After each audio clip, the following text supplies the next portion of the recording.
यदि आप भी कपड़े का बिजनेस कर रहे हो तो आपको कपड़े का माल खरीदने में सबसे ज़्यादा फ़ायदा कहाँ से होता है।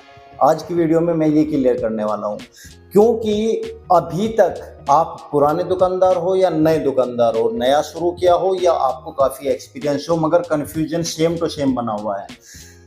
फायदा कहाँ से होता है? देखिए, आपने कहावत सुनी होगी कि खरीदारी यदि अच्छी हो जाए तो बेचने में आसानी होती है और मार्जिन अच्छा ले लेते हैं, कस्टमर को भी सस्ता बेच देते हैं, जिससे कि कस्टमर रिपीट बने रहते हैं और जिसकी दुकान पर कस्टमर रिपीट आ गए उसकी बल्ले बल्ले हो जाती है। आज आपको मैं मैन्युफैक्चरर और फैक्ट्री वाला इन दोनों का कॉन्सेप्ट क्लियर करने वाला हूँ। साथ में जो चेन है manufacturer, distributor, traders, wholesaler, retailer और कस्टमर तक माल पहुंचने की चेन को पूरा डिस्कस करने वाला हूं। साथ में आपको समझाने के लिए डिफरेंस बताऊंगा, मैन्युफैक्चरर और डिस्ट्रीब्यूटर ट्रेडर्स में क्या डिफरेंस है, ट्रेडर डिस्ट्रीब्यूटर होलसेलर में क्या डिफरेंस है, या रिटेलर और होलसेलर में क्या डिफरेंस है, और कस्टमर को माल खरीदने में फायदा कहाँ से है। यानी कि यदि आप दुकानदार है, रिटेल का बिजनेस आप कर रहे हैं, तो आपको क्या मैन्युफैक्चर से माल खरीदने में फायदा है या ट्रेडर से, डिस्ट्रीब्यूटर से या होलसेलर से, कहाँ से फायदा है, कहाँ से सस्ता पड़ेगा। आज तक जो कन्फ्यूजन बना हुआ है, बिल्कुल कॉन्सेप्ट वीडियो भले ही बड़ी हो जाओ, एक एक पॉइंट आपको समझाऊंगा। यदि ये वीडियो आपने पूरी तरीके से अच्छी तरीके से देख ली, आपका कन्फ्यूजन कभी नहीं होगा और ये लाइफ टाइम वीडियो आपके काम आने वाली है, क्योंकि आज से आप फोकस करना शुरू कर दोगे फिर परचेज करने पर कि किसको आपको ढूंढना है, कैसे ढूंढना है, कैसे बिजनेस शुरू करना है, कैसे माल खरीदना है, किससे खरीदना है। ये कॉन्सेप्ट इस वीडियो में चलने वाला है। वीडियो को पूरा देखिएगा, वीडियो पसंद आएगी तो लाइक कीजिएगा। मैं तो कहता हूं अभी कर दीजिए, कुछ नहीं बिगड़ रहा। लाइक करने से हमें मोटिवेशन मिल जाती है। ऐसे थंब का निशान होगा वीडियो के नीचे, उसको दबा दीजिए और शेयर तब कीजिएगा जब वीडियो आप पूरी देख लो। अपने व्हाट्सएप ग्रुप में, फेसबुक में लोगों के काम आएगी वीडियो। चलिए आगे बढ़ते हैं। नमस्कार, मैं हूं प्रहलाद सिंह। आज का कॉन्सेप्ट क्लियर है कि आपको माल कहां से खरीदना चाहिए, फायदा कहां से है। यदि आपको फायदा नहीं होगा खरीदारी में तो बेचोगे क्या, कंपटीशन में खड़े कैसे होगे। तो क्लियर मैं सबसे पहले आपको मैन्युफैक्चर बता देता हूं कि मैन्युफैक्चर का काम क्या है। देखिए, कोई कहता है मैन्युफैक्चर, कोई कहता है फैक्ट्री वाले। फैक्ट्री वाले और मैन्युफैक्चर में मात्र 19-20 का अंतर है। कैसे है? मैन्युफैक्चरर वो होता है जो कच्चे माल से प्रोडक्ट बनाता है और मार्केट में उतारता है, मगर वो प्रोडक्ट तब बनाता है जब मार्केट को पूरा एनालाइज कर लेता है कि ये प्रोडक्ट रिटेल वाले किस रेट तक बेच सकते हैं, कस्टमर को कहाँ तक वो रेट सूटेबल होगा और उसका एडवर्टाइजिंग का खर्चा, उसका डिस्ट्रीब्यूटिंग का खर्चा सब माप तोल करके तब वो प्रोडक्ट कच्चे माल का वो तैयार कराता है उस गुणवत्ता के साथ में। ये तो होता है मैन्युफैक्चरर। मगर मैन्युफैक्चरर कहाँ तैयार करवाता है? अब बात आती है, मैन्युफैक्चरर है तो खुद ही तैयार करेगा, मगर यहाँ पे थोड़ा सा झोलमोल है। मैन्युफैक्चरर है तो जरूरी नहीं कि उसके पास फैक्ट्री भी हो। मैन्युफैक्चरर दूसरे की फैक्ट्री में अपना माल बनवा सकता है, वो मैन्युफैक्चरर होता है। लेकिन जो फैक्ट्री वाला है वो अपना माल खुद बना सकता है मगर दूसरों का भी बना सकता है। इसलिए फैक्ट्री वाला कह लो या मैन्युफैक्चरर कह लो, मैन्युफैक्चरर या फैक्ट्री वाले से डायरेक्ट आप जुड़ोगे तो आपको सस्ता पड़ेगा। ये सब लोगों की सोच है, मगर ये कॉन्सेप्ट क्लियर अभी करूंगा कि आपको कितना सस्ता करेगा और डायरेक्ट मैन्युफैक्चर से ही माल लेना चाहिए या नहीं लेना चाहिए। दूसरा मैटर आ जाता है कि डिस्ट्रीब्यूटर, क्योंकि मैन्युफैक्चर जो माल कच्चा तैयार लेके प्रोडक्ट बनाता है, अपना मार्जिन अच्छा लेता है। अब डिस्ट्रीब्यूटर की बात आती है कि उसे डिस्ट्रीब्यूट करना है। डिफरेंस समझने की कोशिश कीजिएगा। मैन्युफैक्चर ने कच्चा माल लिया, फैक्ट्री में बनवाया, चाहे वो फैक्ट्री उसकी हो या दूसरे की हो, वो मैन्युफैक्चरर हो गया। डिस्ट्रीब्यूट, जो माल तैयार हुआ उसका काम है कि उस माल को डिस्ट्रीब्यूट करना, हर मार्केट में डिस्ट्रीब्यूट करना, हर होलसेलर के पास डिस्ट्रीब्यूट करना या ट्रेडर्स के पास डिस्ट्रीब्यूट करना। अब इसमें जो डिस्ट्रीब्यूटर है उसे कच्चा माल लेने की जरूरत नहीं पड़ती, माल बनवाने की जरूरत नहीं पड़ती, उसको बना बनाया माल मिलता है। बस उसको अपना कमीशन कह लीजिए या अपना मार्जिन सेट करके होलसेलर को देना पड़ता है, जो एक मीडिएटर का काम करता है होलसेलर और मैन्युफैक्चरर के बीच में। अब जो होलसेलर है उसका काम है कि डिस्ट्रीब्यूटर उसके पास जाता है तो अलग अलग कंपनियों का माल अपने पास रखता है, और होलसेलर रिटेलर होलसेलर के पास आता है और रिटेलर होलसेलर से कम क्वांटिटी में अलग अलग प्रोडक्ट लेकर के अपने लोकल शॉप पर उसे कंज्यूमर को यानी कस्टमर को एक एक पीस करके बेच देता है। यानी कि हम कंज्यूमर से शुरू करें तो एक पीस कंज्यूमर खरीदेगा, रिटेलर 6-6 पीस का सेट खरीदेगा, होलसेलर 12-12 20-20 पीस का सेट खरीदेगा, डिस्ट्रीब्यूटर बल्क में खरीदेगा और मैन्युफैक्चरर ट्रक भर के माल देगा, एक डिजाइन, एक फैक्ट्री, एक प्रोडक्ट का। अब थोड़ा सा कॉन्सेप्ट यहां पर क्लियर करने की कोशिश कर रहा हूं आपकी। डिस्ट्रीब्यूटर माल प्रोवाइड कराता है, मगर डिस्ट्रीब्यूटर होलसेलर के बीच में एक शब्द आता है ट्रेडर्स। अब थोड़ा सा कन्फ्यूजन ये भी होता है कि सर जो डिस्ट्रीब्यूटर है क्या वही ट्रेडर्स होता है या जो होलसेलर है वही ट्रेडर्स होता है? देखिए, ट्रेडर्स जिसके पास आज के समय पैसा अच्छा है, मार्केट में पकड़ है, वो डिस्ट्रीब्यूट भी कर सकता है और ट्रेडिंग यानी कि जिस कंपनी का माल वो ले रहा है उसका ट्रेडमार्क का भी ले सकता है। होलसेलर भी ले सकता है। डायरेक्ट होलसेलर आजकल ऐसे भी है जिनके पास अच्छा काम चल रहा है, मार्केट अच्छी है, उन्हें डिस्ट्रीब्यूटर की जरूरत ही नहीं है, वे पुराने हैं तो डायरेक्ट कंपनी से जुड़े होते हैं। लेकिन जो नए हैं वे डिस्ट्रीब्यूटर को ढूंढते हैं, जिनको अपने होलसेल का बिजनेस स्टार्ट करना है वो डिस्ट्रीब्यूटर को पकड़ेंगे, कंपनी भी ढूंढेंगे। लेकिन बहुत सारे डिस्ट्रीब्यूटर उसके पास आने लगते हैं तो डिस्ट्रीब्यूटर की जगह यहाँ बन जाती है। लेकिन जब पुराना होलसेलर हो जाता है तो वो कहीं ना कहीं डिस्ट्रीब्यूटर को नजरअंदाज कर दे तो डायरेक्ट कंपनी से जुड़ने का लाभ उठाने की कोशिश करता है, क्योंकि कंपनी से यदि डिस्ट्रीब्यूटर के पास माल आएगा तो वो भी अपना कमीशन ऐड करके तब होलसेलर को देगा, फिर होलसेलर अपना 10% ऐड करके 12% ऐड करके रिटेलर को देगा, तो कंज्यूमर को महंगा पड़ता है। अब सवाल वही उठता है कि ये तो कॉन्सेप्ट हमने थोड़ा सा डिफरेंस बता दिया, लेकिन क्या रिटेलर को सीधे मैन्युफैक्चरर के पास जाना चाहिए माल लेने के लिए? फायदा माल लेने का मैन्युफैक्चरर से ही होगा ना, क्योंकि मैन्युफैक्चरर से डिस्ट्रीब्यूटर पे आया, डिस्ट्रीब्यूटर के बाद होलसेलर पे आया और होलसेलर के बाद रिटेलर पे आया। यदि मैन्युफैक्चरर के बाद डिस्ट्रीब्यूटर पे आता है तो 10% समझ लीजिए उसका कमीशन हो गया, उसका मार्जिन हो गया, फिर 10% होलसेलर का मार्जिन हो गया तो 20% का अंतर हो गया। 20% एक्स्ट्रा मार्जिन लेकर के रिटेलर के पास माल पहुंचा। अब रिटेलर के पास माल पहुंचा तो वो 20% तो एक्स्ट्रा पहुंच गया। यदि रिटेलर डायरेक्ट मैन्युफैक्चरर के पास पहुंच जाए तो क्या वो 20% बच जाएगा? सवाल ये है, क्या डिस्ट्रीब्यूटर का 20% होलसेलर का तक रिटेलर तक माल पहुंचने में जो 20% का एक्स्ट्रा खर्चा आ रहा है रिटेलर तक माल पहुंचने में, क्या डायरेक्ट मैन्युफैक्चर या फैक्ट्री से जुड़ने में बच जाएगा? उसका सवाल ये है। और यहीं पर सारा झोलमोल हो रहा है।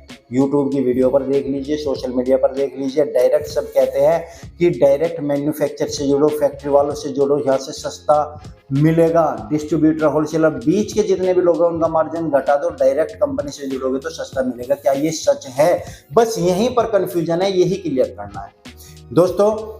बिल्कुल, यदि आप नए हो तो मेरी बात आज गांठ मार लीजिएगा। डायरेक्ट यदि आप मैन्युफैक्चरर या फैक्ट्री से जुड़ रहे हो तो हो सकता है कि जो प्रोडक्ट आप लेने के लिए जा रहे हो वो प्रोडक्ट मैन्युफैक्चरर के पास सस्ता मिले, मगर यहाँ पर सस्ता मिलने से मैटर नहीं है। जो नए लोग हैं, नए लोगों के लिए मैं फिलहाल बता रहा हूँ, जो ओल्ड हो चुके हैं जिनका एक्सपीरियंस है उनके लिए भी इसी वीडियो में कवर करूंगा।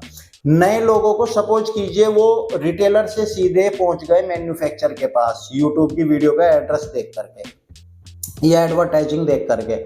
सपोज कीजिए आपको कपड़े ही लेना है, साड़ी लेनी है।